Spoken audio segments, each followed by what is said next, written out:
Bonjour, bienvenue à l'étang de Cuttle Mill. Je m'appelle Dave Taylor et j'espère qu'on va passer une bonne journée à pêcher ensemble. Il faut avouer que le temps n'était pas génial tout à l'heure. J'ai fait toute la route dans la tempête et j'ai monté mon matériel sous la pluie.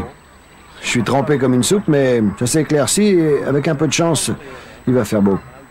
Nous allons prendre de belles carpes. Nous sommes à l'un des meilleurs emplacements de Cuttle Mill, au ponton. J'ai choisi cet endroit parce que d'ici, on voit tous les temps. Il y a beaucoup de passages de poissons, mais vraiment beaucoup. Ça fait environ 3/4 d'heure, 1 heure que je suis là et j'ai encore rien pris, mais je sens que ça va venir. Beaucoup de poissons par ici. Alors, regardons un petit peu ce coup. Alors, j'ai mes cannes à gauche et plein de place à droite pour amener les poissons. C'est une bonne petite installation. Je risque pas de trébucher ou quoi. On voit des gens, ils s'installent, ils mettent leurs trucs partout. Alors ce qui peut arriver, surtout la nuit, il y a des gens qui arrivent du petit camp, alors ils trébuchent sur le matériel, ils tombent, ils cassent des épuisettes, enfin, on n'est pas venu pour ça.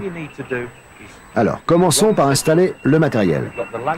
Avec l'épuisette ici, quand on fait un poisson, on sait exactement où elle est. Et comme ça, on amène facilement le poisson à l'épuisette. Maintenant, il y a ça. Dès que j'ai sorti le poisson, je peux le mettre sur ce petit tapis. Je sais exactement où il est. Je décroche le poisson, il retournera à l'eau intact. Le coin est bien confortable, pas de problème. Je ne vais pas tomber, me rendre ridicule ou quoi. Bon, ça c'est pour l'organisation au bord de l'eau. Maintenant, allons jeter un œil derrière sur le petit camp.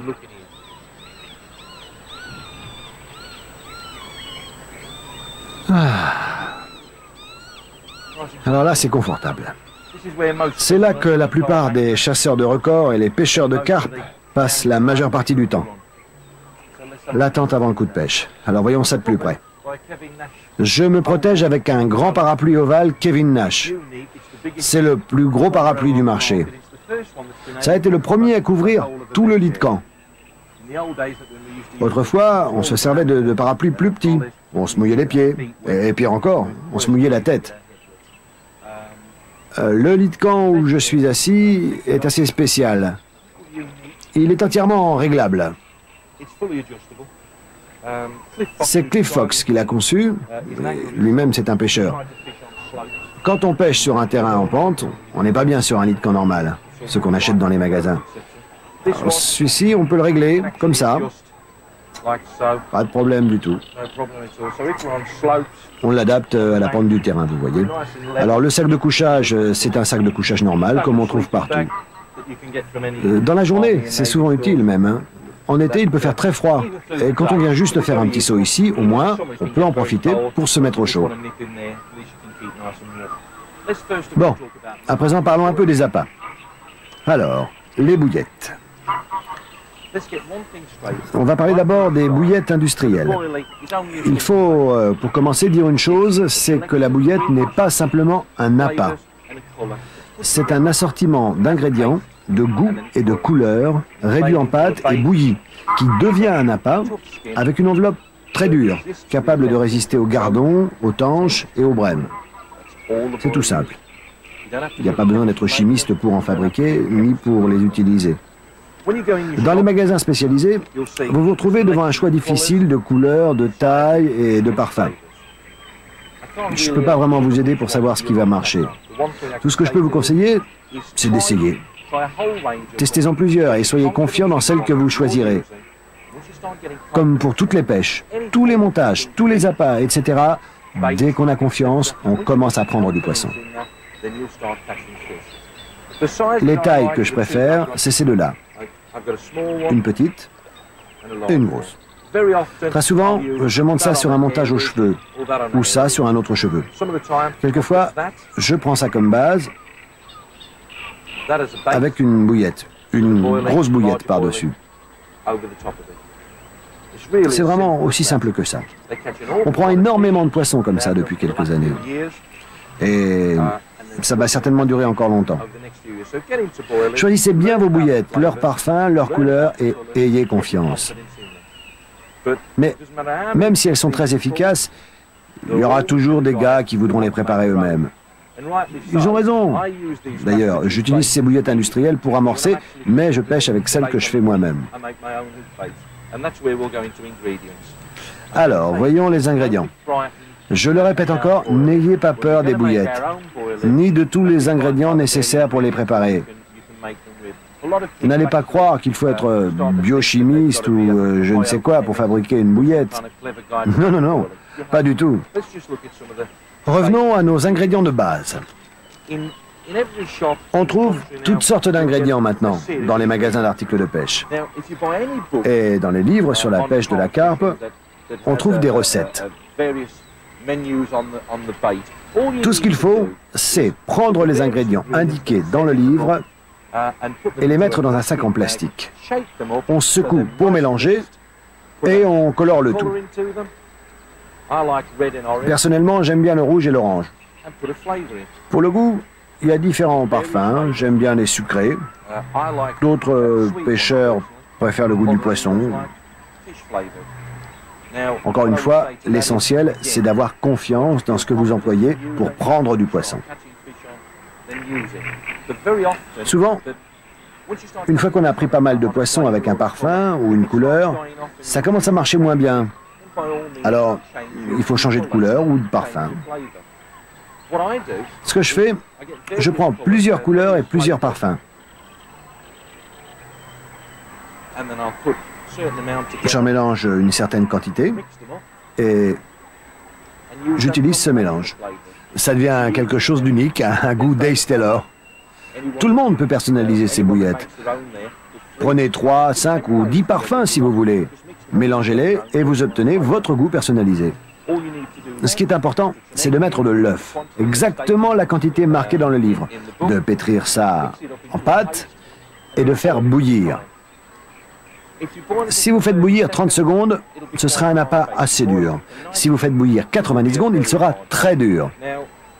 Personnellement, j'aime les bouillettes assez molles, mais s'il y a beaucoup d'autres espèces dans l'eau, comme ici à Cuttle Mill, des gardons, des carassins, des tanches, plus l'appât sera dur, plus vous aurez de chances de sélectionner seulement les carpes. Voyons un peu. Ça, c'est utile quand on prépare la pâte. Tout ce qu'il faut, c'est la rouler en boudin. On peut couper le boudin en petits dés et puis en faire des boulettes avant de les mettre à bouillir.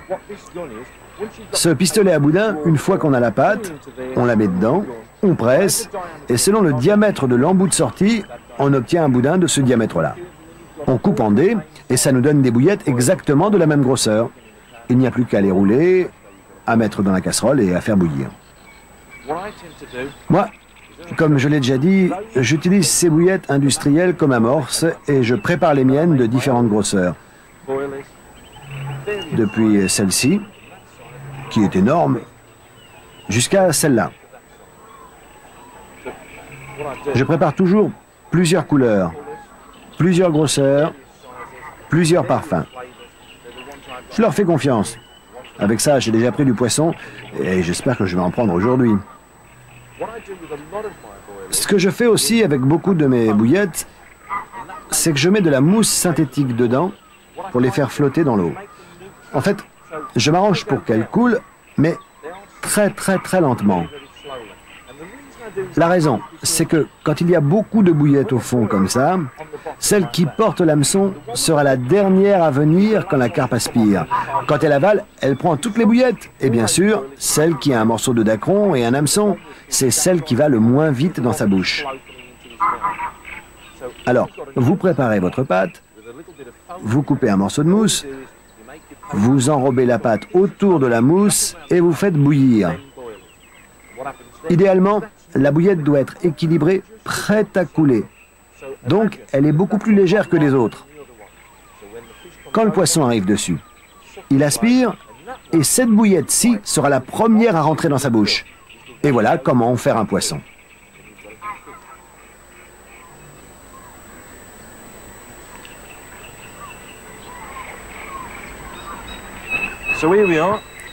Maintenant, j'ai sorti des montages de mon sac.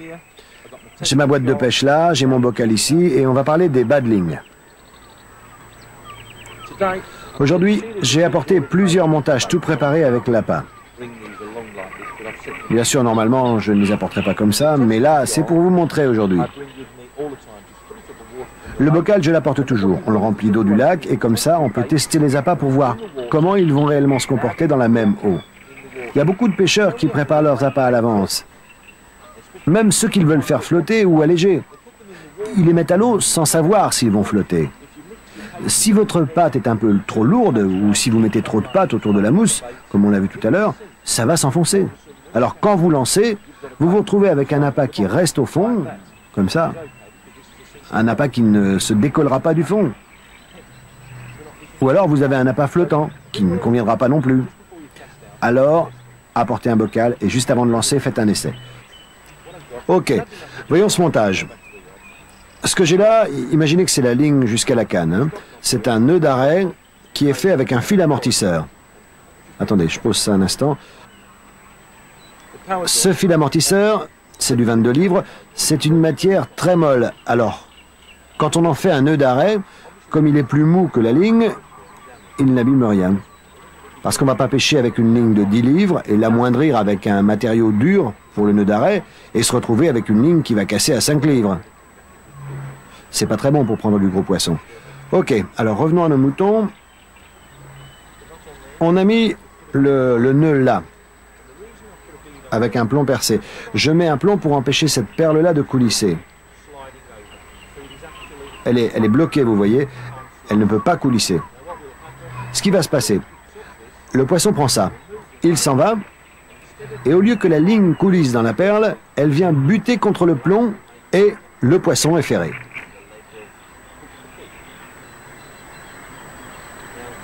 Bon, le lest. Le plomb de ce montage-là est un plomb spécial. C'est Terry Eustace qui l'a conçu. C'est un plomb à ailettes qui ressemble aux vieilles bombes de la guerre, vous voyez. Il y a des ailettes là. Quand on le lance, il se pose au fond. L'avantage, c'est que quand on rembobine, il se met à la verticale. Alors, l'avantage est évident quand on pêche sur un banc de cailloux ou derrière un obstacle. Ce qui se passe, c'est qu'au lieu de taper dans l'obstacle, là, il se soulève et il revient sans s'accrocher. C'est une super petite bombe. Le fil qui va de l'hameçon à ce plomb est plus faible en fait que la ligne du moulinet. La raison, c'est que si on accroche un obstacle, il va casser. Quand je me bagarre avec un poisson, c'est du moulinet jusqu'à l'appât. Alors ça, c'est un avantage, parce que c'est surtout là que ça accroche. Et si ça, c'est aussi solide que ça, eh bien, tout à coup, vous pouvez perdre le poisson, parce que le plomb est coincé. En plus, quand il arrive qu'on casse la ligne du moulinet, si le poisson se promène avec ça, dès qu'il trouve une aspérité, ça casse. Et il n'a plus qu'à se débarrasser de l'hameçon. Ça prend quelques minutes. Comme ça, pas de stress pour le poisson. Alors on continue. On a du dacron. Il est particulièrement épais, ce dacron. Il tient à peu près 15 livres. Mais le truc, c'est pas la grosseur, c'est la souplesse. Voyez, quand on utilise ce dacron, il est tellement doux que la carpe ne le sent pas. Tellement souple aussi que la carpe ne le sent pas. Et c'est comme ça qu'on améliore les prises avec le dacron. À l'envers l'hameçon, j'ai enfilé là du mastic silicone sur la hampe. La raison, c'est que ça maintient le cheveu, ce cheveu-là, bien droit. Ça le maintient comme il faut, il s'en mêle moins. Vous remarquez que j'ai monté un cheveu, un petit bout de ligne très fine en dacron qui part de la hampe. On enfile ça dans la bouillette. On met un arrêt là, pour pas que la bouillette se défasse. Et en fait, l'appât est isolé de l'hameçon. Alors, dès que la carpe vient dessus, l'hameçon peut accrocher. Vous voyez ? Autrefois, quand on se servait de pâte, on enfonçait l'hameçon dans la pâte et on croyait que la carpe ne prendrait pas l'appât s'il voyait l'hameçon. C'est de la blague. Quand il est posé au fond, comme ça, la carpe, elle croit que l'hameçon, c'est un bout de bois ou même dans les feuilles au fond, elle voit juste un appât tout seul. Alors elle le prend, bing, elle est prise. Ça, c'est une très grosse bouillette. Même moi, je ne me sers pas de ça ici, à Cottle Mill. Mais ailleurs, sûrement. surtout quand la bouillette classique de 18 mm commence à être éventée, c'est-à-dire qu'elle s'en méfie. Alors avec une grosse bouillette comme ça, on peut recommencer à prendre du poisson. Bon, voilà la monture à poser bien à plat sur le fond. On continue. Ça, c'est une de mes préférées, de mes toutes préférées. Bon, le montage sur la ligne de moulinet, c'est le même qu'avant, alors pas besoin d'expliquer à nouveau. Cette fois, j'ai pris un dacron plus fin. C'est pour une situation où les carpes sont devenues plus méfiantes. Je suis descendu à un dacron de 7 ou 8 livres, très fin. Il est noir. Je ne crois pas que la couleur soit importante. Il y a du dacron blanc, du dacron vert, du noir. Ne vous préoccupez pas de ça. Si on prend du poisson, c'est la bonne couleur, ok? Donc, ce montage-là, même chose. On a un montage aux cheveux et on a monté 2 bouillettes. Voyons ce qu'il fait. Il flotte. Ok. Alors, pour la hauteur à laquelle il flotte, ça dépend de l'emplacement de ce mastic lourd, ok? Alors, je vous montre ce mastic lourd. C'est du mastic de chez Tungsten, pas du plomb. Il suffit d'en arracher un bout, juste la quantité voulue, de le pincer comme ça, et de le mettre sur la ligne. Bon, une fois que vous l'avez mis sur la ligne, ce qu'il faut faire, vous ne voulez pas que ça coule trop vite dans l'eau, ou si vous voulez, que ça descende doucement. Vous en arrachez peu à peu des petits bouts, jusqu'à ce que ça descende bien doucement, que ça remonte comme ça. Avec ce montage particulier, là, j'ai pris beaucoup de poissons ici. Alors, je vais l'utiliser pas mal aujourd'hui. Le poisson arrive sur les bouillettes, celle-ci est relevée, c'est la première qui se présente, et hop, ça y est. Vous pensez bien que, comme elles sont très légères, elles montent. Quand la carpe aspire, ça va direct dans la bouche, très vite. C'est un super montage. Et quelquefois, à Cottle Mill, surtout la saison dernière, les gars l'utilisaient haut comme ça dans l'eau. En fait, j'ai pris une carpe de 20 livres ici l'année dernière avec 1 mètre de badling. Badling extra long, direct depuis le plomb. Je n'avais même pas ça. C'est le plomb qui le maintenait au fond. Et ça prend du poisson, ça. Ça paraît pas naturel. La plupart des bouillettes devraient être au fond. Mais des fois, si vous arrivez à quelque chose de pas ordinaire, ça marche quand même. Alors vous voyez, ça, c'est du super. Montage suivant.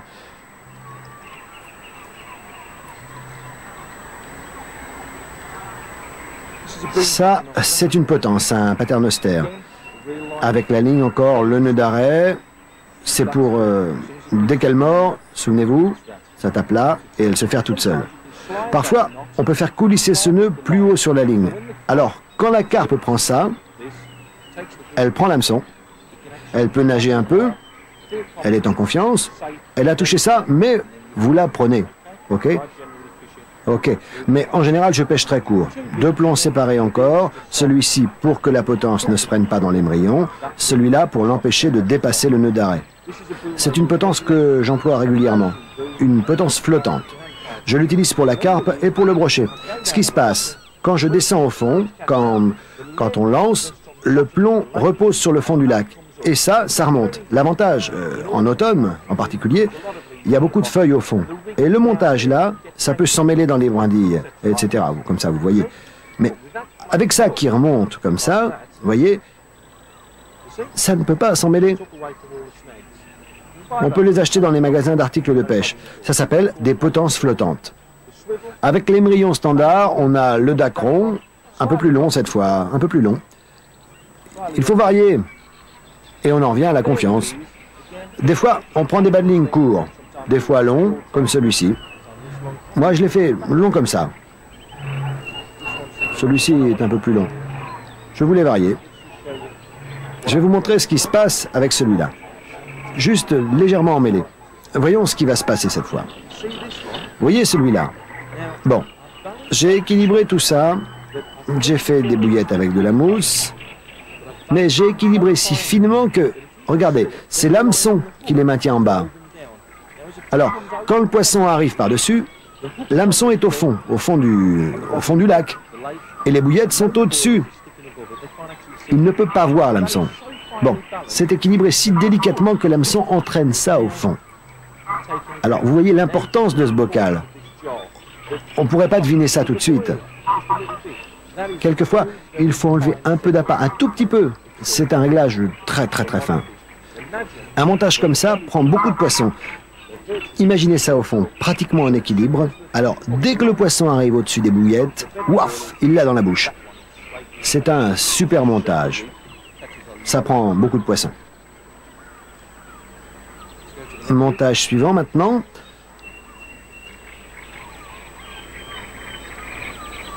En fait, je voulais juste vous montrer que je n'ai pas que des montages aux cheveux.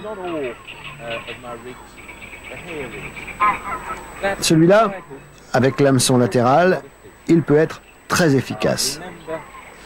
Souvenez-vous cette vieille histoire. L'hameçon doit être caché. C'est de la rigolade. Ça marche très bien. Imaginez ça posé au fond du lac. Vous voyez? Mais l'idéal avec ça, c'est que dès que la carpe le prend, comme ça, avec l'hameçon visible, bing, à tous les coups. Je ne peux pas le manipuler sans me piquer. Regardez, bing, direct. J'utilise ça avant le montage aux cheveux. Et quand elle se méfie du montage aux cheveux, quand elle se méfie de ça, l'hameçon latéral, alors il faut utiliser le montage aux cheveux. Super méthode, l'hameçon latéral. Bon.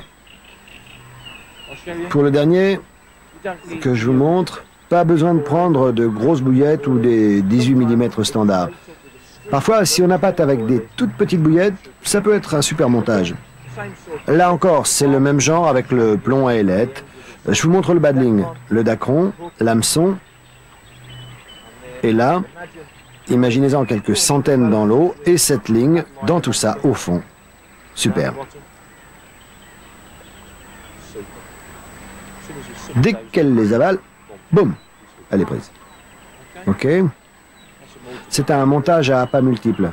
C'est très efficace. J'utilise des gros hameçons là.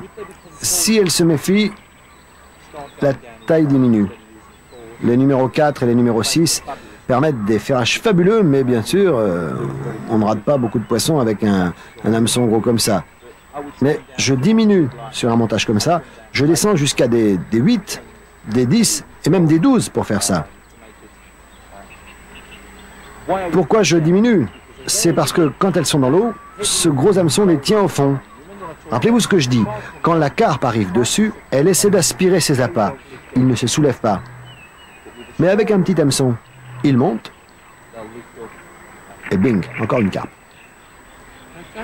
Ok, j'ai monté 2-3 stringers, des séries d'appâts sur fil soluble. Et il faut monter ça au bout de la ligne, et quand on lance, ça emmène l'appât dans l'eau poissonneuse. Bien. On montrera ça plus tard. Je vous montrerai. D'ailleurs, je vais vous montrer comment on fait. Parce que j'utilise ça. J'aime bien ce montage.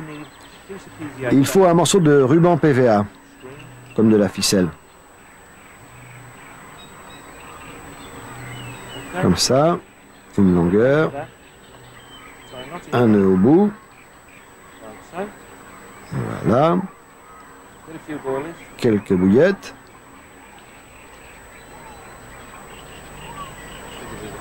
On les colle au milieu.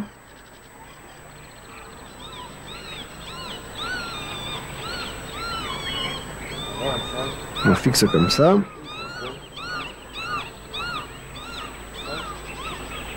On les fait passer comme ça. Et voilà, c'est tout. On fixe ça au bout de l'hameçon. Je vais le faire dans un moment pour lancer. Ce qui se passe, dès que ça entre dans l'eau, en moins de 20 secondes, ça commence à se dissoudre. Et on n'a plus que l'appât. Regardez, ça commence à se dissoudre. Ça commence déjà. Ce qui va se passer quand ce sera dissous, il n'y aura plus que les appâts. Plus de PVA. C'est vraiment une bonne manière d'avoir l'amorce tout près de l'appât. Ok. Ça, c'est les montages. des stringers.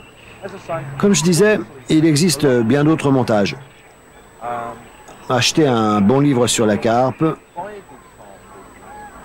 regardez les montages, essayez-les, prenez confiance dans certains.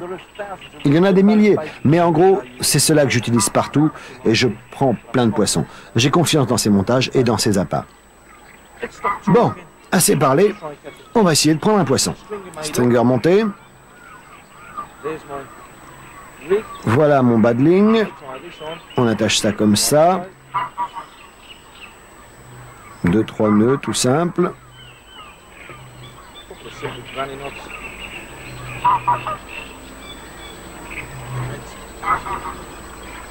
Et on y va. Il faut lancer sur le marqueur, bien dans l'alignement.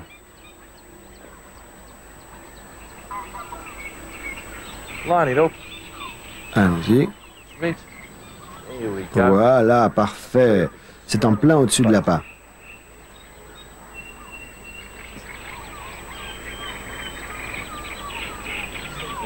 Bien faire couler la ligne.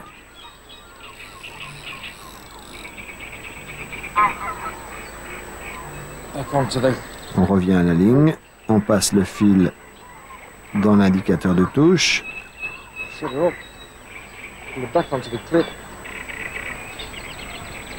Voilà. On relève le pick-up du moulinet.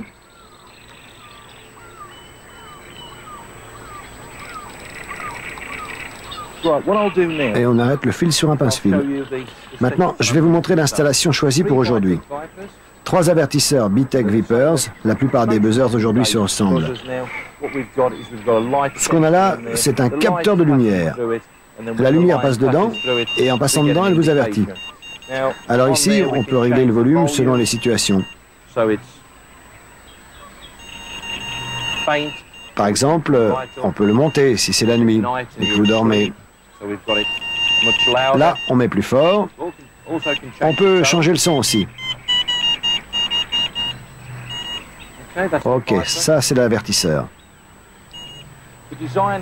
La conception de ce V là, elle est très bonne. Parce que s'il y a du vent, les lignes ne sortent pas facilement. Si vous avez un V plus large, comme sur un support de canne normal, alors le vent peut la faire sauter. Donc là, voilà pour le BTEC Vipers, ok? En descendant là, on a le trépied. Bon, ce trépied est mis au point au cours des dernières années. Il y a beaucoup de pêcheurs qui l'utilisent, parce que on pêche souvent sur un sol dur ou dans les rochers, notamment sur le continent. Alors, on ne peut pas planter de pic. Alors, le trépied s'installe assez facilement. Il suffit de le poser dans les rochers et on peut le régler comme on veut sans être obligé d'enfoncer une pique dans les rochers. J'aime bien le trépied parce qu'au lieu de venir sur la berge le matin pour essayer d'enfoncer des pics et d'effrayer des poissons, ce que je fais, c'est que je monte mon trépied un peu loin du bord de l'eau, et puis je m'approche rapidement, je le pose au sol et on y va. Je crois qu'il faut parler du moulinet. Il y a un système de débrayage. Alors en fait, c'est un moulinet normal, à gros tambour, mais on a aussi un système débrayable. Alors ça signifie que quand on pousse là-dessus, ça désactive les engrenages et ça donne un système de type débrayable. Il y a beaucoup de pêcheurs qui se servent de ça. Il suffit de le rabattre, de tendre jusqu'au plomb, et quand le poisson mord, c'est bon. Dès qu'on se sert de ça, ça se déclenche et ça se remet en système normal. Ça se déroule jusqu'à l'embrayage. La plupart des pêcheurs de carpe se servent de ce genre de moulinet. Bon, ce qu'on va faire, on va mettre ça sur l'écureuil. Cet écureuil, je l'ai fabriqué moi-même. C'est des anneaux, un corps de stylo bille avec un gaz isotope dedans et donc phosphorescent. Autrement dit, c'est un cylindre rempli de gaz, ça peut durer 25 ans. On le voit dans le noir. Je les ai peints en rouge pour les voir dans la journée. Ce qu'on va faire, on remonte ça jusque-là, on passe la ligne dedans, comme ça, on met ça par-dessus. Alors là, ça passe tout seul là-dessus, comme ça. Et ça nous donnera une indication. Bon, on va le lester. Ce qu'on va faire, on va remonter ça là, comme ça. On va remonter l'écureuil. L'écureuil comme ça. Et alors, ce que je fais, j'ai un clip. C'est juste une épingle à tête ronde. Plus on enfonce l'épingle, et plus la ligne peine à sortir. Et c'est justement ça qui fait le poisson. On tend bien la ligne comme ça, avec le clip, pour qu'elle soit bien tendue. Alors, ce qui va se passer, c'est que le poisson va mordre l'appât. Il va sentir le plomb. Il va s'en aller, juste avec l'hameçon dans la bouche. Alors là, dès qu'il s'accroche là-dessus, il doit tirer pour défaire ce clip. Et comme c'est très dur, bing, il est ferré. Ça retombe et ça se dévide quand le poisson commence à s'en aller. Ok, on va fixer ça comme ça. Il faut que tout soit bien tendu. Le mou sur le système débrayable. Ce qu'il y a de bien avec ce système aussi, c'est qu'on peut... c'est facile à monter. Allez, on y va. On met ça comme ça. Vérifiez que j'ai mon système d'embrayage, comme ça. Voilà, c'est fait.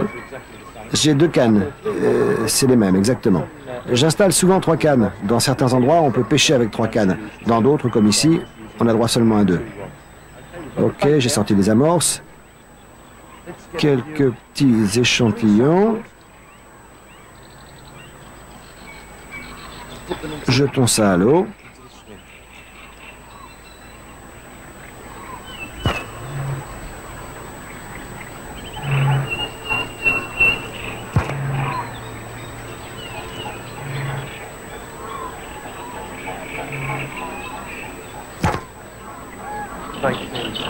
Il faut que les appâts soient rapprochés. Je me sers du flotteur marqueur pour bien viser. Hop, toi, bon sang. Ah. Le nombre de fois où vous êtes aux toilettes en train de mettre l'appât à la ligne, de boire un coup, et voilà ce qui se passe. Ça a mordu tout de suite.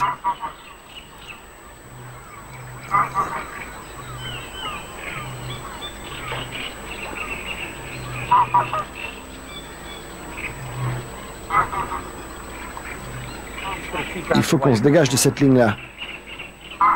Toujours garder un œil. L'un des problèmes quand on pêche avec 2 ou 3 cannes, pour le pêcheur de carpe, je vais remettre mes lunettes. Comme ça, je verrai où est le poisson. Descendre la ligne. La défaire du clip. Comme ça, si ça touche la ligne, elle peut se dévider. Ok. Bon. Nous y revoilà.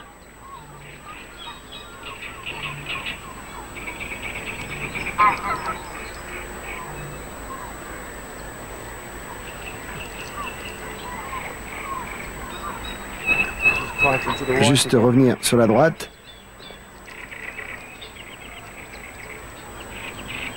Et dans cet obstacle,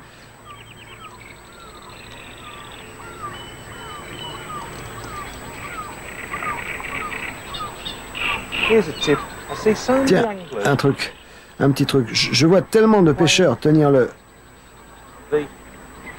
poisson à la force du bras, se fatiguer le bras, alors qu'en fait, si vous mettez le poisson, si vous mettez la canne contre le ventre, c'est juste un petit poisson en fait. Mettez la canne contre le ventre et vous pouvez donner toute la puissance, même avec un seul doigt. Pas la peine de se fatiguer le bras. C'est un petit poisson. C'est une carpe. Ah, c'est bien.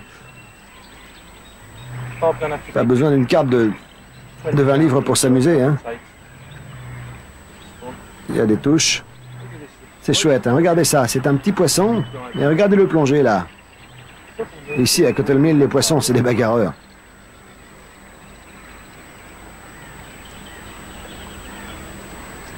À ce stade-là, même avec des petits, on peut tirer comme ça. Pas trop de pression à ce stade. Laissez la canne travailler. Quelquefois, même on peut laisser la canne aller au poisson. Il suffit de laisser la canne incurvée. Ça les fatigue en fait.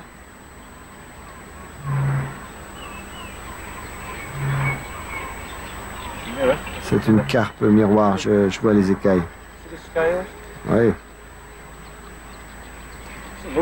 Un superbe poisson. Hein. Allons-y, regardez les deux bouillettes qui l'ont eu.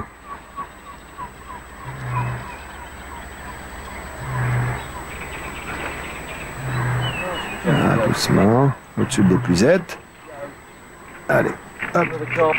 Et une carpe pour Daisy. En fait, ce qu'on a fait, vous voyez ce que... En fait, elle a pris les deux lignes. Ça ne fait rien. On réglera ça après. Un beau poisson, bien dodu. Regardez comme il est dodu. J'ai cru que c'était un petit d'abord, mais il va probablement 20 livres encore. Bon, on ramène ici, dans tous ces états avec les deux lignes. Et c'est ça le problème quand on pêche avec deux cannes. Regardez comme il est gras.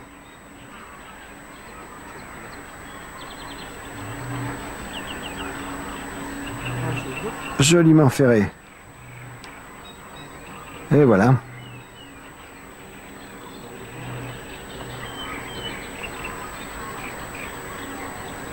C'est un petit poisson. Plein d'œufs. Elle en a presque jusqu'aux ouïes. Les ouïes sont ouvertes. Elle est bientôt prête à frayer. C'est un beau petit poisson dodu. Regardez ça. Regardez l'épaisseur. Regardez l'épaisseur du dos. C'est un joli poisson. En fait, il n'est pas loin de... Vous voyez les flancs sans écailles? Eh bien ça, s'il n'y avait pas d'écailles du tout là, ce serait une carpe cuir. Mais comme elle a des écailles, des grandes, c'est une carpe miroir. Et s'il n'y avait que des grandes écailles comme ça sur tout le corps, ce serait une carpe commune. Ça fait longtemps qu'elle est hors de l'eau. C'est pas la peine d'attendre. Ça servira à rien. On s'est bien battu. On va la remettre. C'est un beau poisson en super condition. Regardez. Orange, superbe. Bon, on la remet. Un poisson magnifique. Allez.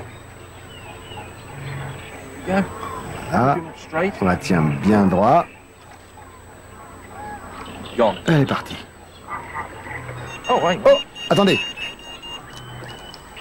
Oh, il y avait une touche là. Ah, bon sang. J'ai raté. Bon sang. Ah. C'était... Oh là! J'en ai une là? Oui ou non? Ah! Bon sang! Deux touches à la fois. Ah! Elles aiment ça ou quoi? Ça bouge tout doucement par là, oui. Oh, c'est un beau poisson. Ça, je sais pas si c'était un poisson qui a touché la ligne et puis qui a mordu ou quoi. Mais ça mord, en tout cas. On va juste le guider. Ouh, on dirait qu'il est gros. Oui. Oui, c'est ça, il se bat comme un plus gros, celui-là. Vous remarquez, il n'y a pas de grand coup. Il ne fait pas grand-chose. Nous avons maintenant le plaisir de tenir un poisson sous la pluie. Il vient là, doucement. Ah. Il y a des poissons qui sautent partout. Celui-ci est meilleur en fait. Vous remarquez la différence dans la lutte? Il y en a des rapides. Je veux dire, ça pourrait être un petit, je ne sais pas. Mais il lutte lentement, sans céder. Il en a beaucoup fait.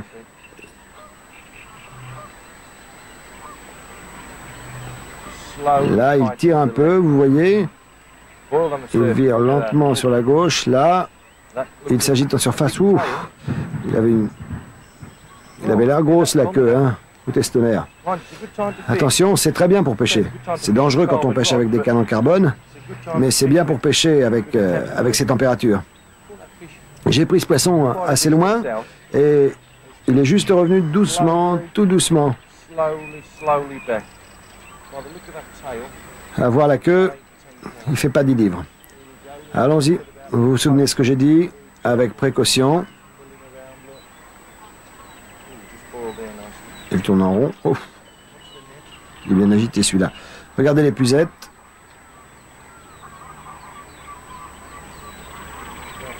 Ah, il se met à nager un peu, vous voyez. Ouf.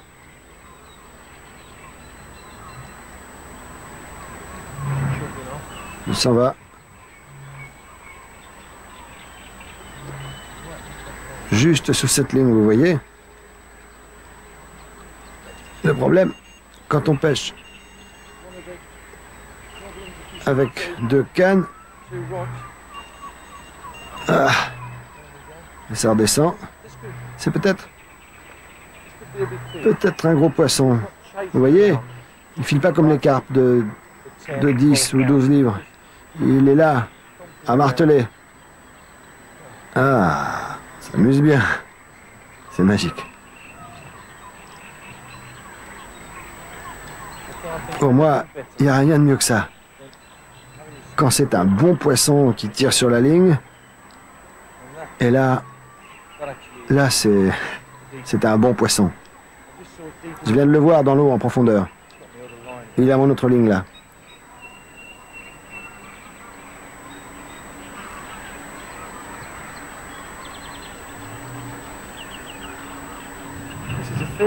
C'est un brave celui-là.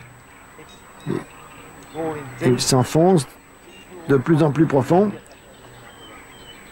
Il faut que j'écarte cette canne, sinon elle va me poser des problèmes. Ça arrive tellement souvent. On l'amène, pas de problème. Et puis voilà ce qui arrive. Il s'agite. Je l'ai vu la première fois. Je crois qu'il va falloir l'amener par là. Parce qu'il va sûrement pas revenir par ici. Juste l'amener là-bas. Voilà, super. Regardez comme ça plie.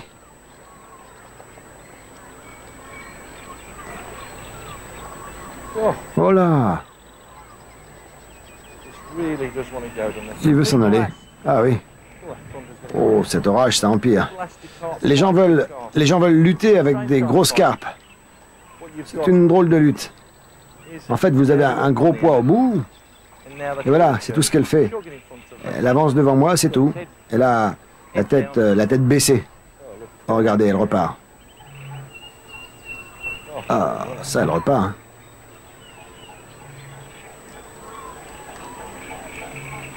On va l'amener de ce côté, alors. C'est ce que tu veux. Chien qui tire sur sa laisse. Là, vers la droite. On ouvre le pick-up. Vous voyez, elle a pris l'autre canne.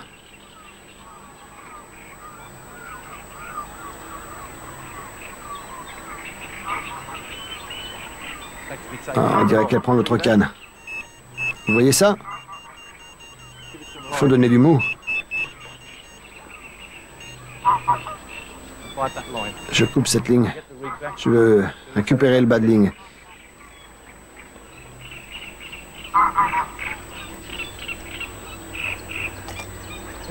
Mais...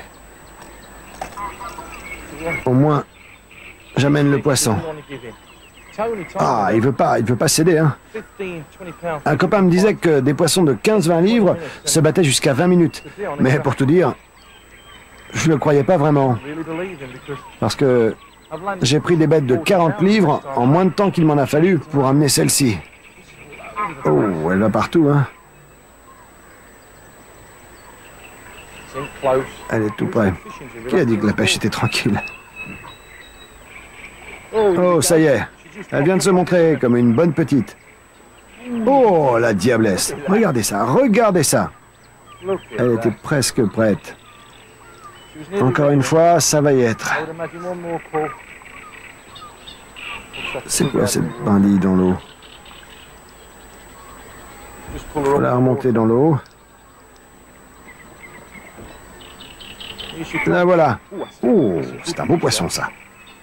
C'est un bon poisson. Enfin. Enfin. Ouf. C'est bien battu, hein. C'était un bon poisson. Oh, je sais pas qui est le plus fatigué, le poisson ou moi. Oh, c'était vraiment génial.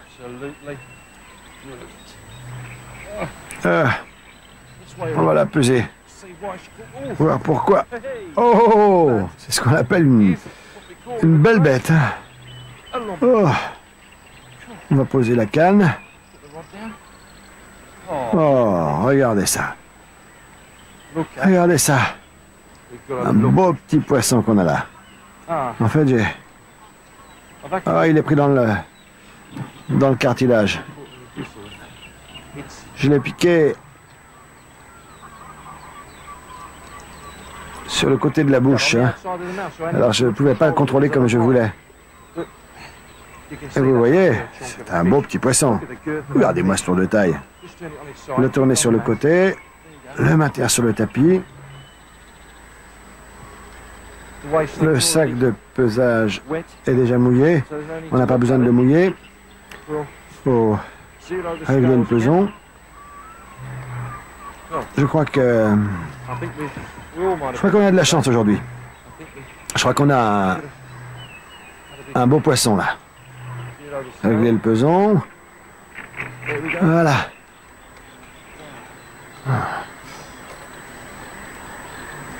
Je pensais pas être aussi content que la lutte soit finie. Mais bon sang, c'est vraiment bien passé. Incroyable. Regardez-moi ce poisson. Ah, je crois qu'on peut dire qu'elle va approcher les 20 livres.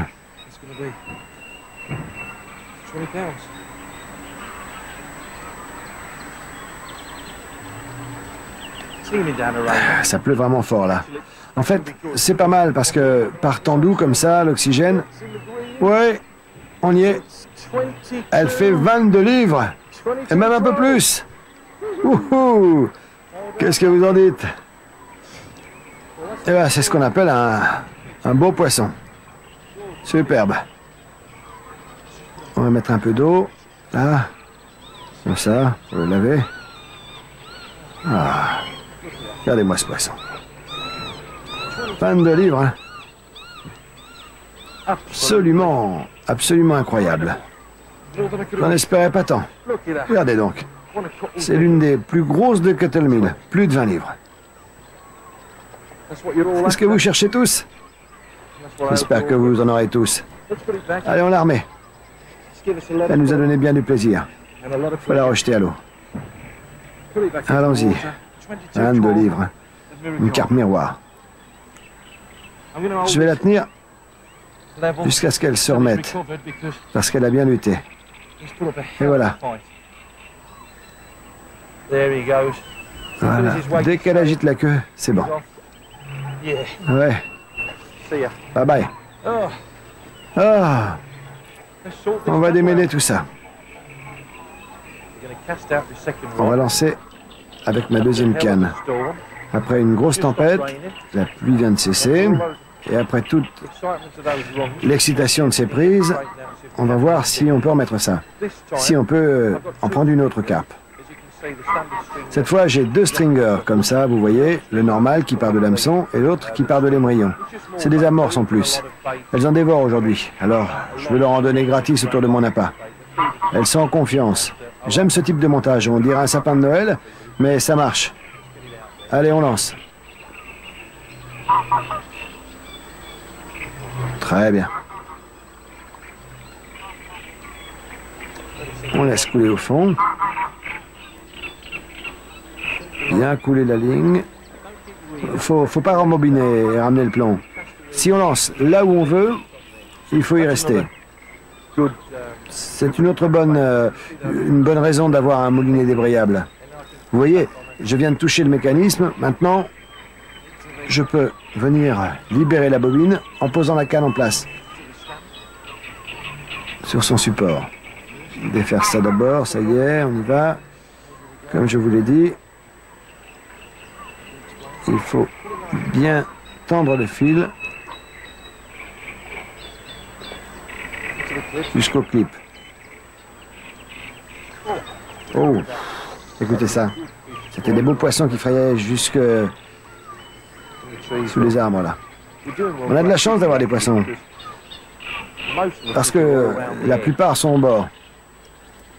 Bon, on va appâter un peu plus. On peut se demander comment il faut amorcer là pour prendre des poissons. Ce que je dirais, je commence en général par 20, 30 bouillettes, jusqu'à 50. Là, ça y est. Oh, tout de suite, encore. Oh, c'est incroyable. Je viens de mettre l'écureuil. Littéralement, je viens de le mettre là, à la seconde. Hein. Ah, il y a tellement de poissons dans l'eau là. C'est incroyable. Ah, ils en veulent vraiment. Et ce qui se passe, je peux mettre davantage d'amorces. Parce qu'il y a tellement de poissons dans l'eau que j'ai des touches à gauche, à droite et au centre. Ce qui veut dire, mon principe, c'est que la plupart du temps, votre appât, c'est le dernier à partir. Alors, si vous prenez ça, celui-là rentre bien, facile.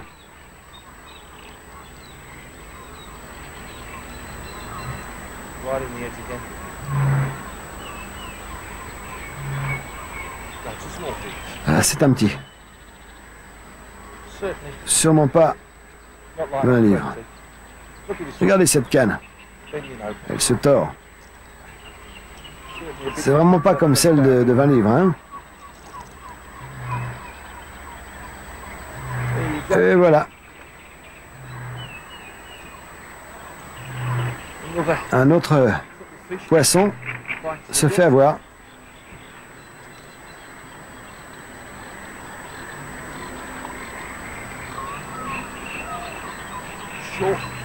Court et dodu celui-là.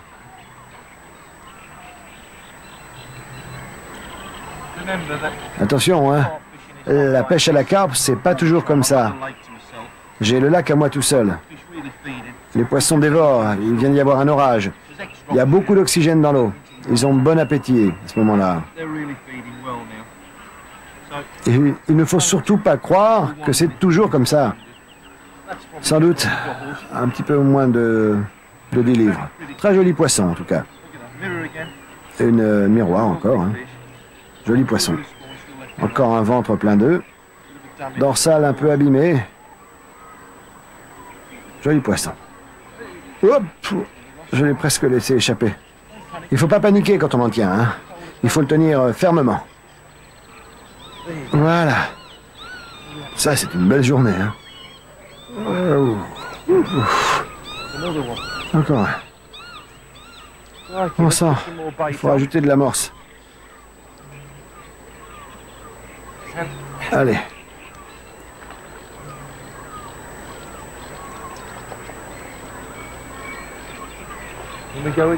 Encore un coup. J'adore ça. Alors, où j'en étais? J'essayais de lancer un appât, je crois, non? C'est l'une des premières fois où je fais ça, lancer directement. Ce poisson, il a dû recevoir sur la tête. Il a plongé directement dessus, et whoop, un de plus. Ah, superbe. Même enchaînement. On y va. Faire couler la ligne. Le débrayage maintenant.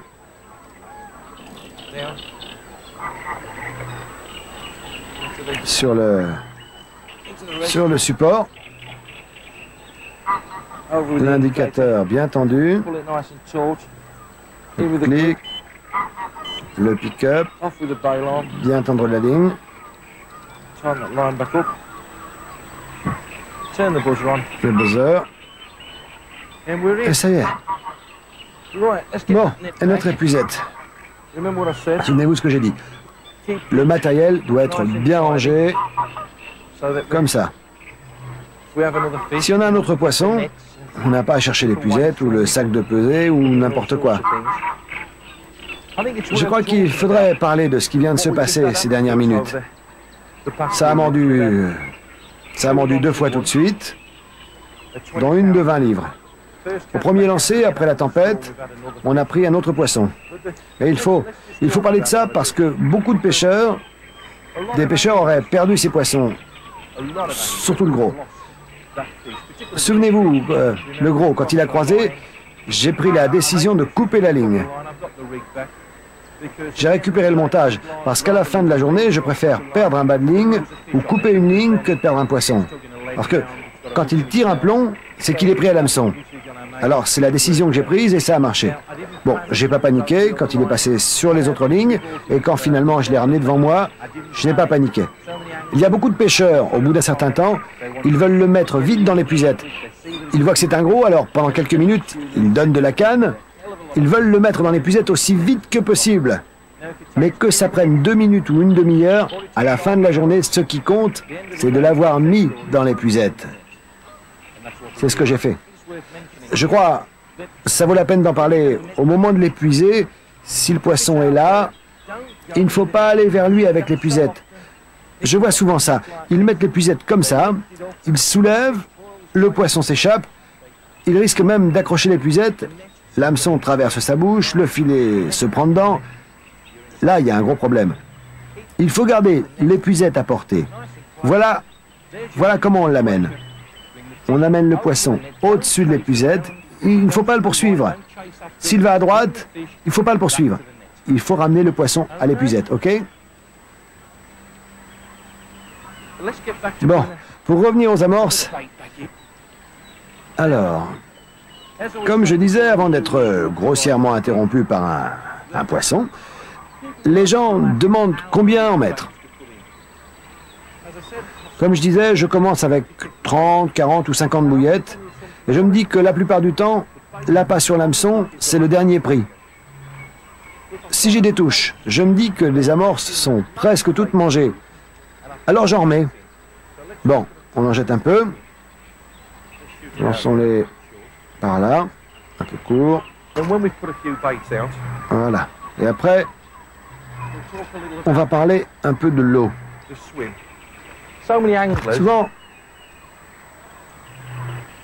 Souvent les pêcheurs ne regardent pas l'eau.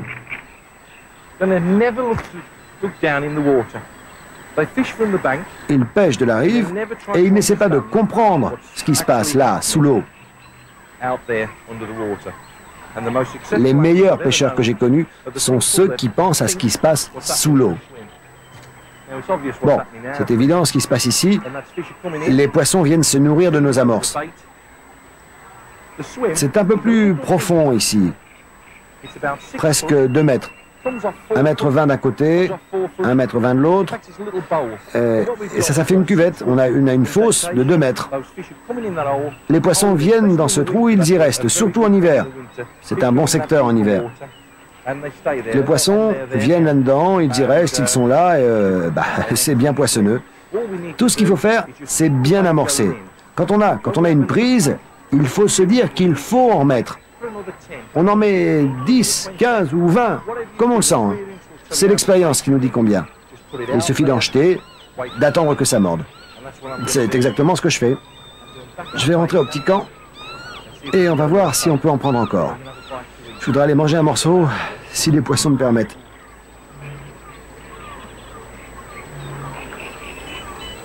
Oh, encore une fois. C'est parti. Ouh. Oh, j'en prends, c'est incroyable. Ah. Comme je disais, faut pas perdre son sang-froid. Là, ça suffit. Encore un beau poisson. Oh. Ah. Il ne faut pas croire que c'est toujours comme ça. Hein. Là, c'est Cuttle dans ses grands jours. Grand jour. Là, il vire à droite. À droite, oui. On tire. C'est la canne qui fait tout. Hein.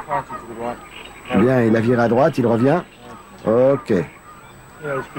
Oui, c'est peut-être un beau. Hein. fait pas grand-chose. Il se rapproche. Encore plus près. Ah non, ça va pas recommencer. Pas 10 minutes de combat à mes pieds. Mais il se rapproche exactement comme l'autre. Il fait presque rien. Il est tout près. Quelques mètres. Presque rien fait. J'attends juste qu'il y aille. Ouais, il est tout près. Il faut préparer l'épuisette. Et il est superbe. Regardez le faire. Il est tout près. Oh, il s'agite. Regardez. Il n'a pas l'air aussi puissant que celui de 20 livres. Mais il est bien. Je ne l'ai pas assez bien vu pour dire comment il était. Il faut préparer l'épuisette. Ah oui, c'est un tout beau. Un beau vieux poisson. On dirait presque une cuillère.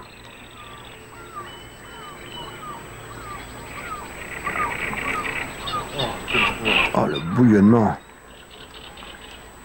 Là encore, il n'a presque rien fait à l'approche. Ils font souvent ça. Oh.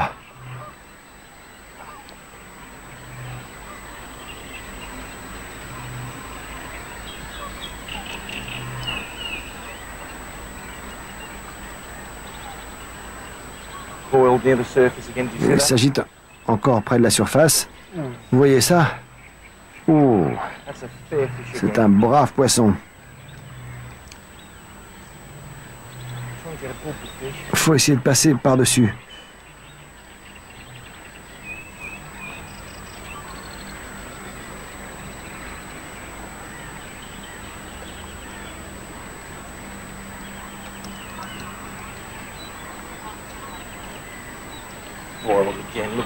Ah, vraiment, un tout beau poisson. Ouh, on dirait une cuire. Beaucoup trop d'écailles.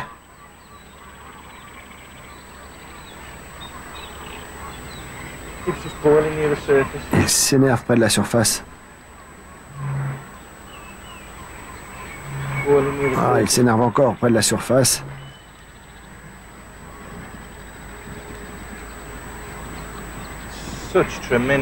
Ça, c'est du sport, hein? Quand votre femme vous demande pourquoi vous continuez à pêcher, et que vous avez ça au bout de la ligne, vous pouvez lui répondre, non? Parce que c'est du grand sport. Oh là là!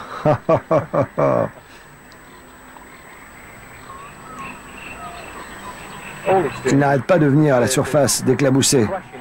Ouais. Très en forme. Regardez-le comme il s'agite. Ça fait longtemps que... ça fait longtemps que j'ai pas eu mal au bras, comme ça. Et alors aujourd'hui, ils se battent bien, hein? Regardez-moi ça.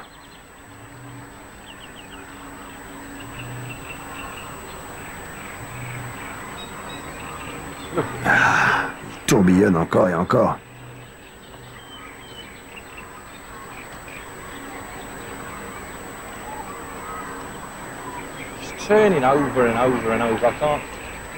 Je peux pas, si je ne lui donne pas de ligne maintenant, je ne sais pas si ça casserait, mais on ne sait jamais. L'hameçon, ça peut être dangereux pour lui. Ah, il n'est pas loin là. Encore 2 petites heures et on va la voir.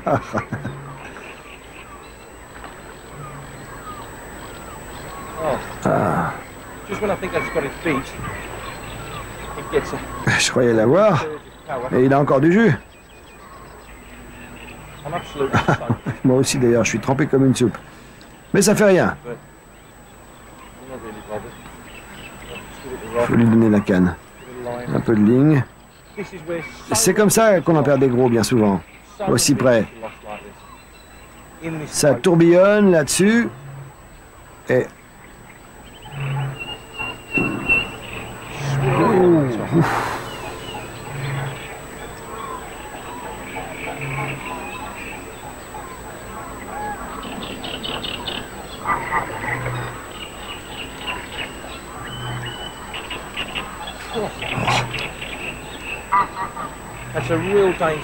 Là, c'est vraiment dangereux quand ça remonte. Ça lui fait retourner le corps sur la ligne.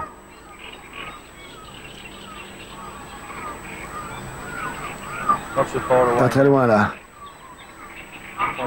Je l'ai déjà dit 3 fois, non?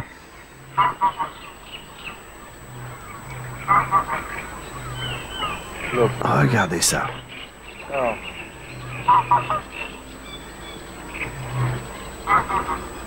Il y a tellement de poissons maintenant. Là, on n'en est pas loin, là. Regardez. Allez. La tête levée, tout doux. Faut pas aller le chercher, hein. Doucement, les puisettes, doucement, oui. Oui, regardez ça. Oh, plus gros que je croyais. Ah oui, il est vraiment plus gros que je croyais. Regardez ce fil de fer. Il a frayé, c'est sûr. Oh. Regardez-moi ce poisson. On peut être fier de voir un poisson comme ça. Regardez ça, regardez ça. Presque une cuillère. Pas tout à fait, vous voyez les écailles. C'est presque une cuillère. Voyez, pas d'écailles sur les flancs. On va enlever ça. 2 secondes. Regardez ça. Un beau poisson. On y va. Est-ce que... Regardez-moi ça. Regardez ce poisson. Vous vous souvenez ce que j'ai dit? Au-dessus de la tête. Pas de panique. Il va être OK un moment. Sur le sac de pesée.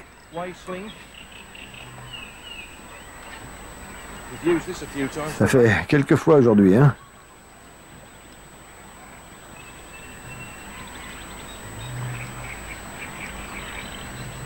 Je peux pas dire combien il pèse parce qu'il est trompeur. Il est long, hein.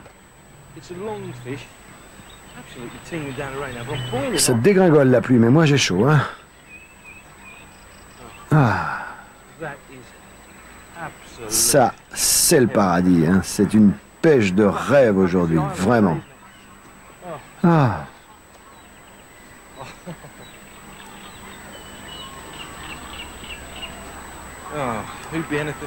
Que faire d'autre que pêcher, hein? Voyons ce qu'on a là. Oh! Oui, hey, dans le verre. 21 dans le verre. Plus de 21 livres. Oh, encore meilleur que ce qu'on espérait. Regardez ça.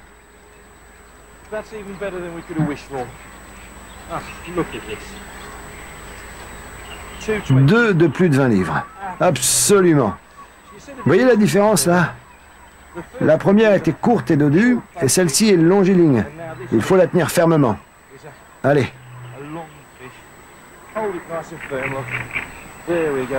Allons-y.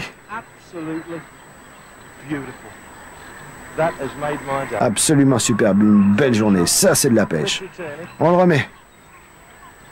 Ah, regardez ça.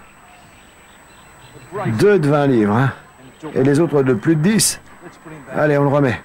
Ah, il est très beau. Absolument superbe. Attendez un peu, qu'on le redresse. Il s'est bien battu, hein. Oh, ça va, il a encore de la force, lui. Important, hein, qu'il soit bien stable avant de les lâcher. S'il veut y aller, il faut le laisser, voilà. Ouf. Quelle fin de journée. Bon, eh ben, on va siffler la fin de la partie, hein, je crois.